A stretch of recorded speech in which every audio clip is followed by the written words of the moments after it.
नमस्कार स्टूडेंट्स, मैं डॉक्टर मीनाक्षी नेगी, राजनीति विज्ञान विभाग PNG PG college Ramnagar Nainital से।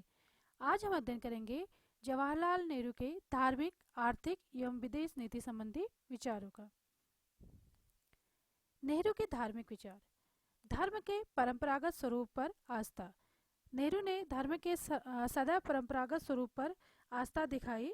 उनका मानना था कि जो परंपरागत रीति रिवाज या धर्म हमने अपने बड़ों से, अपने समाज के द्वारा सीखे हैं, वह सदैव हमें अच्छाई की ओर ले जाते हैं, लेकिन वे अंधविश्वास, धार्मिक कट्टरता, कर्मकांड एवं संस्कारवाद के विरुद्ध थे।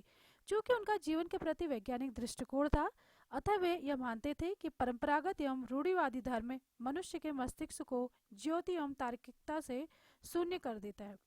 दूसरी जो उन्होंने बात कही कि बहुत ज़्यादा धार्मिक अगर हम हो जाते हैं तो जातिगत और जो धार्मिक विभेद हम लोगों के बीच में उत्पन्न हो जाते हैं, वर्ग विभेद जो उत्पन्न हो जाते हैं, वह सदैव हमारे मार्ग में रोड़ा उत्पन्न करते हैं।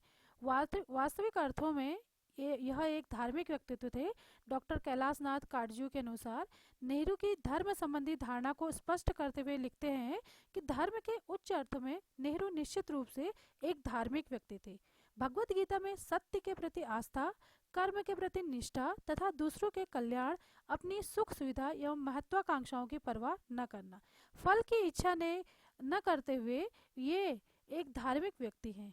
वह स्वयं सतत कार्य के साकार रूप है, मतलब अपने कार्यों को वो लगातार जारी रखते थे और उन्होंने अपने लिए या अपने सुख सुविधा के लिए कभी भी कोई स्थान नहीं छोड़ा और हमेशा दूसरों की सेवा में ही ये लगे रहे, जो कि इनकी धार्मिक प्रवृत्ति को दिखाता है।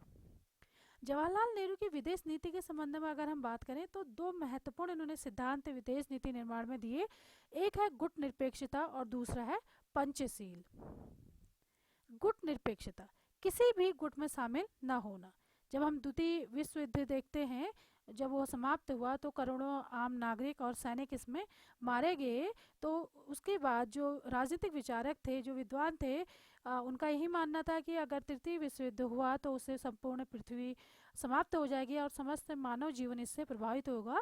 तो सितंबर 1961 में बेलग्रेड में इन्होंने गुट निरपेक्ष आंदोलन की शुरुआत की, क्योंकि उस समय द्वितीय विश्व युद्ध के बाद विश्व दो गुटों में, अमेरिका और सोवियत संघ में, एक पूंजीवादी देश और दूसरा साम्यवादी देश, इन दो गुटों में बढ़ चुका था।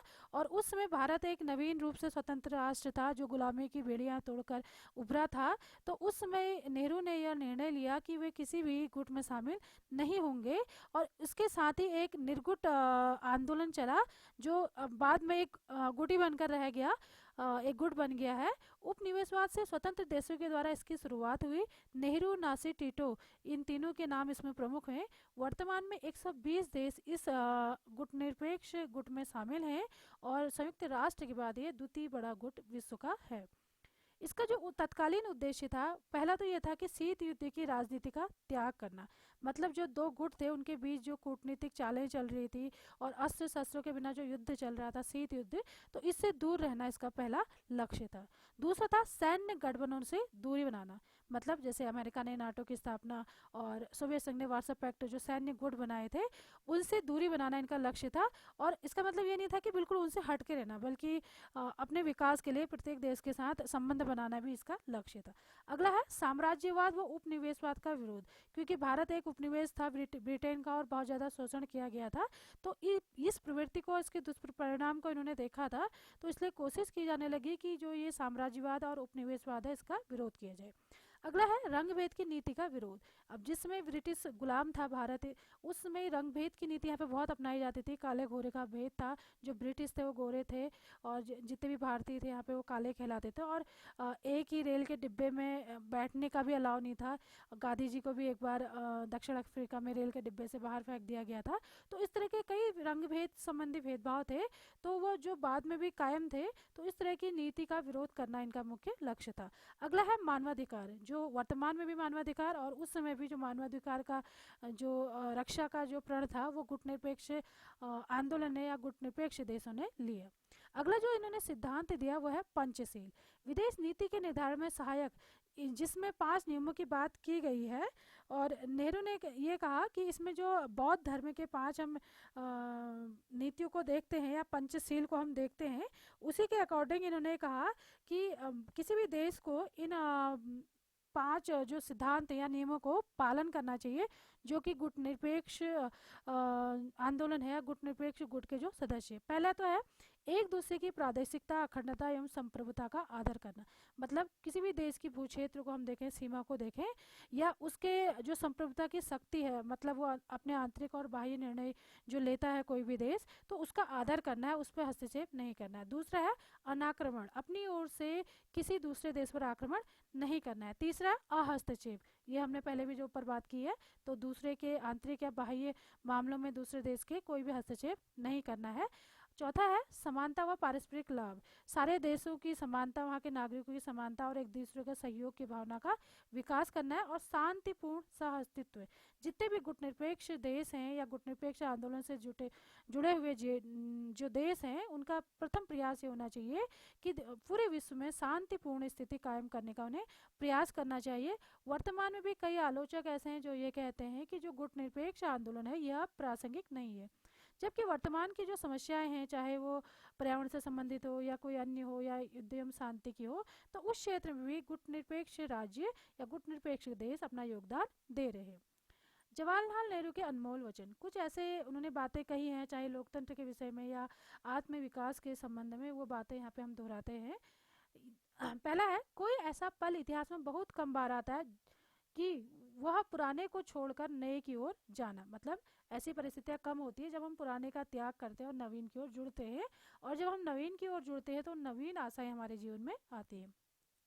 संस्कृति मन व आत्मा का विस्तार है, अगर हम अपनी संस्कृति का विस्तार करते हैं तो वो हमारे मन और आत्मा का विस्तार है। लोकतंत्र सबसे अच्छा है क्योंकि बाकी व्यवस्थाएं बुरी है। अगर हम राजतंत्र को लें, अधिनायक तंत्र को लें या दूसरी किसी भी शासन तंत्र को लें, तो वो लोगों के हित में नहीं है। तो सबसे उत्तम जो शासन है वो लोकतंत्र है। हमेशा ही अज्ञानता बदलाव से डरती है। अगर आप सपोज आपको मोबाइल चलाना जिस समय नहीं आता था, तो उस समय आपको ज़्यादा ज्ञान नहीं था मोबाइल का, जब आपके हाथ में मोबाइल पकड़ाया गया तो उस समय आपको इसको यूज करने में डर लगता था। लेकिन जब आपने इसको यूज करना सीखा, आपके जीवन में जो इससे बदलाव आया, तो कहीं ना कहीं वो अच्छा बदलाव रहा। लेकिन जिस समय हम अज्ञान थे तो यह बदलाव से हम डरते थे। तो वही बात उन्होंने प्रत्येक परिस्थिति के लिए कही। लोकतंत्र और समाजवाद लक्ष्य पाने के साधन है। ये कहते हैं कि जो लोकतंत्र और समाजवाद है वो मानव जीवन को उत्तम बनाने के साधन है। शांति के बिना सपने खो जाते हैं। अगर हमने कोई सपना देखा है, कोई लक्ष्य हमने देखा है, तो उसके लिए पहले हमें शांति स्थापित करनी होगी, अर्थात विश्व शांति स्थापित करनी होगी, देशों के विषय में उन्होंने कहा, और तभी हम अपने लक्ष्य को प्राप्त कर दे। जीवन में डर के अलावा खतरनाक और बुरा कुछ भी नहीं है। अगर जीवन में हम डर जाते हैं तो वह कार्य जिसको हम कर सकते हैं, उस कार्य को करने की क्षमता हमारे अंदर जीवित नहीं रहेगी। यदि पूंजीवादी शक्तियों पर अंकुश नहीं लगाया गया तो अमीर और गरीब हो जाएंगे। नेहरू के आर्थिक विचार, उद्योगों के क्षेत्र में राज्य के हस्तक्षेप के ये समर्थक थे। इन्होंने कहा कि जैसे एडम स्मिथ और रिकार्डो के मुक्त व्यापार की धारणा से ये सहमत नहीं थे, और इन्होंने ये कहा कि यदि उद्योगों पर नियंत्रण नहीं किया गया तो श्रमजीवियों का शोषण बढ़ेगा, अतः वे उद्योगों पर राज्य के नियंत्रण के समर्थक थे। मतलब जो अमीर हैं, जो बहुत ज़्यादा पूंजीपति हैं, वे गरीबों का शोषण करने लगेंगे, इसलिए इस पर राज्य का हस्तक्षेप होना चाहिए, और राज्य जो गरीब है या जो कमज़ोर है उनकी हितों की रक्षा करेगा। दूसरी बात इन्होंने कही, मिश्रित अर्थव्यवस्था के समर्थक थे ये।